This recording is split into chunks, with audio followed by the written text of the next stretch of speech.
Since I did my last video about this wood sleeping bag, I've learned a ton.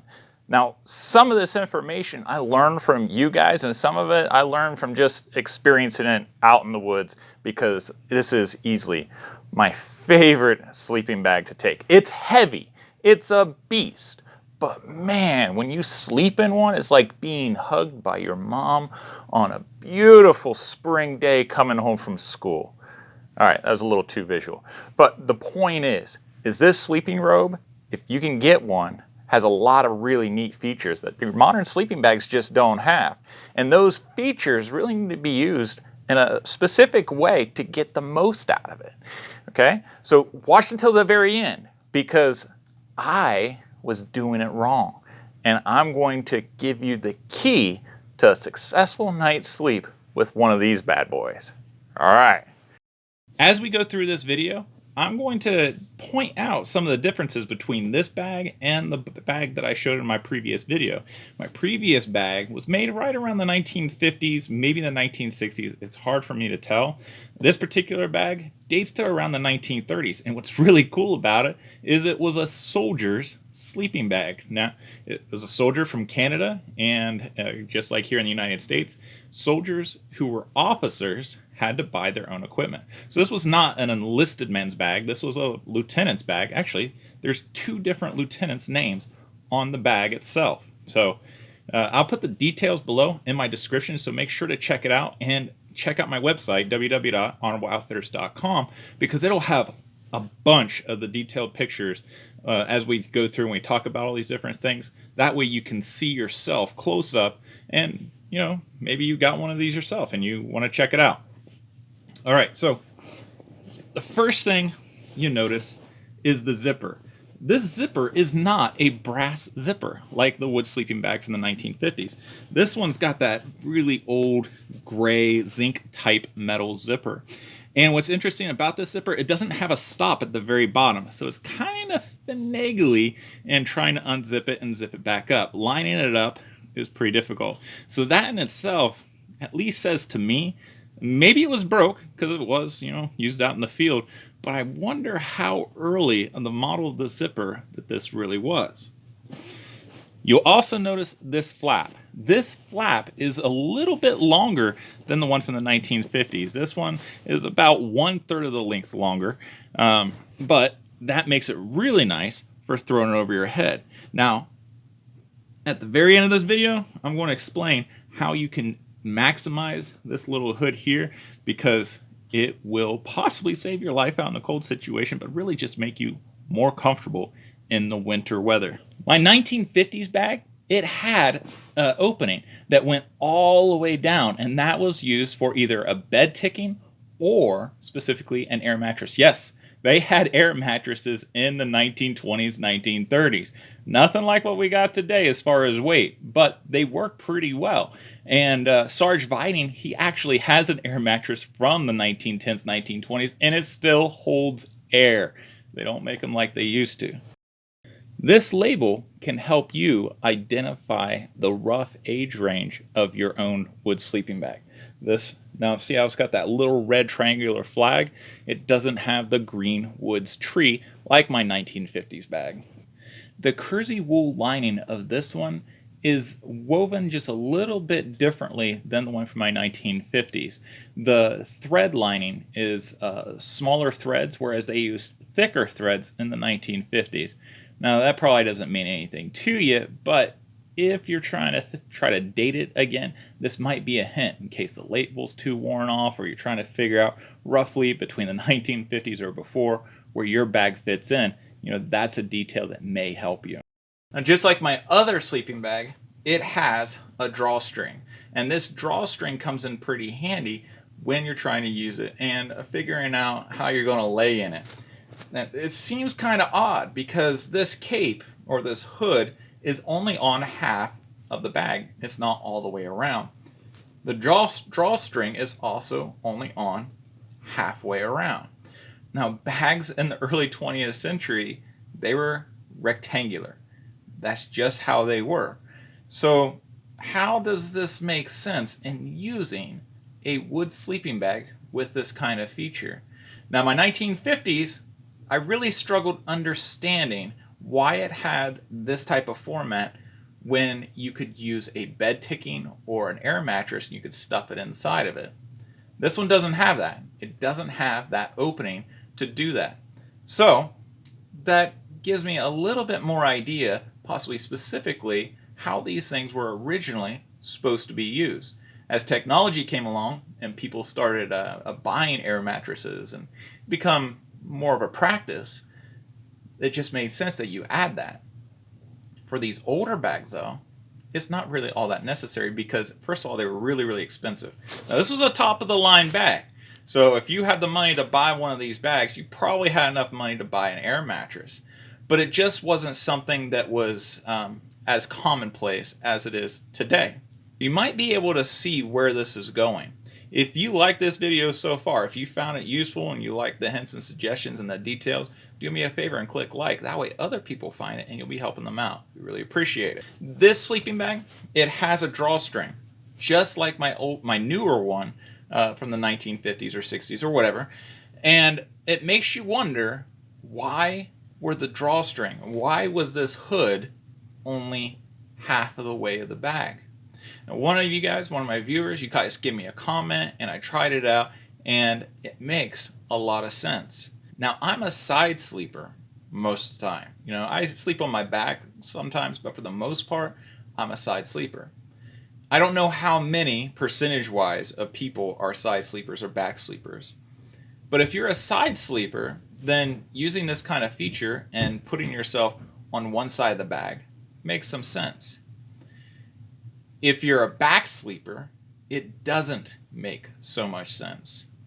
But the beauty of this bag, and since it doesn't have that opening that for the air pad or the bed ticking or something like that, you have a little bit of freedom to move around, especially if you are using some type of stuffing sack or something. And you definitely want to have something between you and the ground when going winter camping. So I'm going to get in this bag and I'm going to show you the secret. I'm going to explain to you how this can be used and possibly why it was designed the way it was. And it might blow your mind because it has a huge connection with our modern camping.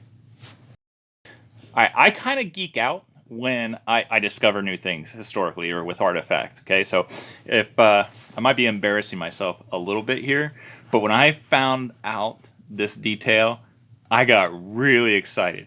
Now with this older sleeping bag, since it has the longer cape, it was an easier revelation for me than with my newer sleeping bag. So you want to put the cape up before you bury inside. Just like so. Get that where it's, you know, you're putting your head on it and you can wrap it up. Now you may think since it's a hood, you're going to wrap it over top of your head. You can. I'm 6'1" and this is a 90 by 90 bag. So it's a little bit harder for me to do that. I can scrunch down and that does work pretty well. I can cover it up kind of like a one of those spiders that has that door. But I think in reality, this is how it's supposed to be done. So you bury yourself down like so. Get in position, get kind of comfortable wherever you're going to be. Make sure your zipper is zipped up and snap the buttons so it doesn't accidentally unzip. Now this sleeping bag also has a baffle like the old one, which is really nice for those cold, drafty nights. So you put that like that. Again, double check. Now, these drawstrings that are on the side, you're going to pull them up around you. Cinch it down.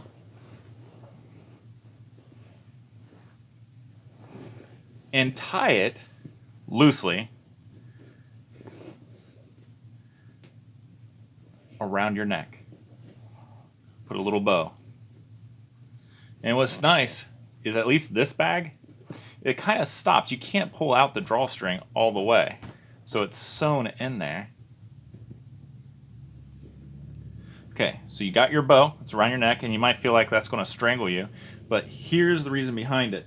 Now, of course, you're going to have your nightcap on to keep the top of your head nice and warm and make sure you don't lose any heat.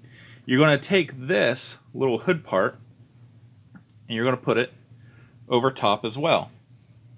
Now, that's not going over your head completely, but it's going to stop and help prevent a draft from coming in your sleeping bag. Then you can take the rest of this, bring it in, curl it around, like roll it inside, your head's sticking out, okay? Now you could put your head underneath if you really wanted to, and if that's comfortable for you, you can go ahead and do it. But having fresh air when you're sleeping is pretty nice. So this makes a lot more sense to me. You may have a stocking cap or something like that that's wrapped around your head, and you're pretty much just exposing your nose. Even if you put the stocking cap over your eyes and just leaving your nose or your mouth exposed. Now, if you are a back sleeper, here is the magic. And I had to experience it with this particular bag to really figure it out. When you roll, instead of like modern bags where you're just kind of shifting and you're rolling, you already have this all curled up. What you're going to do is you're going to literally roll your bag. Just like so. And now that baffle that was keeping the draft out from the side, and remember, heat rises. So it's kind of counterintuitive where you'd want your zipper on your chest, on your center line when you're on your back, right? Because then that heat is going to escape. But that baffle, which is stuffed with a bunch of down, is preventing most of your heat. There's always going to be a little bit, but most of your heat from rising up. And this looks a lot like a mummy bag, doesn't it?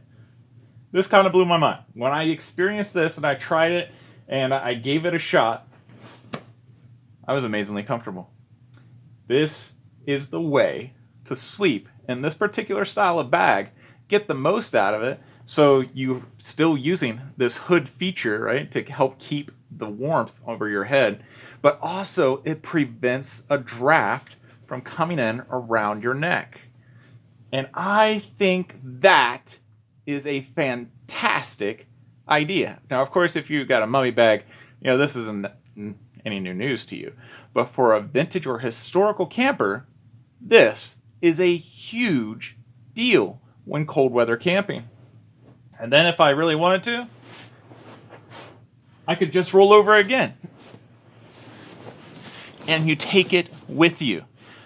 This thing is stuffed with feathers of ducks, the eider duck really, but just ducks in general, the down, and it helps insulate it amazingly well all the way around you. So you're not going to have a cold bottom and a warm top or something like that. All around you, you've got that down. Now, as long as you keep it fluffed and aired out, then you're going to stay good and warm. Now, these 3-star sleeping bags, they're good to be around 40 or 30 degrees. It just really depends on how compacted it is and, of course, how old the bag is. There's no real rating system of these historical bags. But this one here, I comfortably slept in with just my long johns down to about 35 degrees, and it did all right. Any colder than that, and I think I'd be pretty uncomfortable. I'd probably want to take a wool blanket or maybe even add layers to wear it inside of it. Now, you don't want to add weight on top of the bag because that is going to compress the loft. You don't want to do that because that loft inside the bag and beside the baffles is what's really trapping the warm air and keeping you comfortable. So if you're lucky enough to get one of these wood sleeping bags, this is how you use it. And give me any experiences that you have, because I gotta tell you, I love the 2 wood sleeping bags that I own. And the weight of it, it's really heavy. It's not really good for hiking or backpacking or something like that, but for deer camp or car camping or something like that, I would take this over my modern cold weather sleeping bags any day, because the weight of it, just like I said, It feels like mama giving you a big old hug on a spring day coming home off the bus. It's just so nice. I hope you guys liked the video. If you did, please click like. Now, if you want to check out the original wood sleeping bag that I did, check it out here. Don't forget to check out my shop if you want to, get some cool bottles and cups and things like that. I really appreciate you guys taking the time to watch this video. Give a kiss and hug to your loved ones, and I'll see you guys next time. Take care.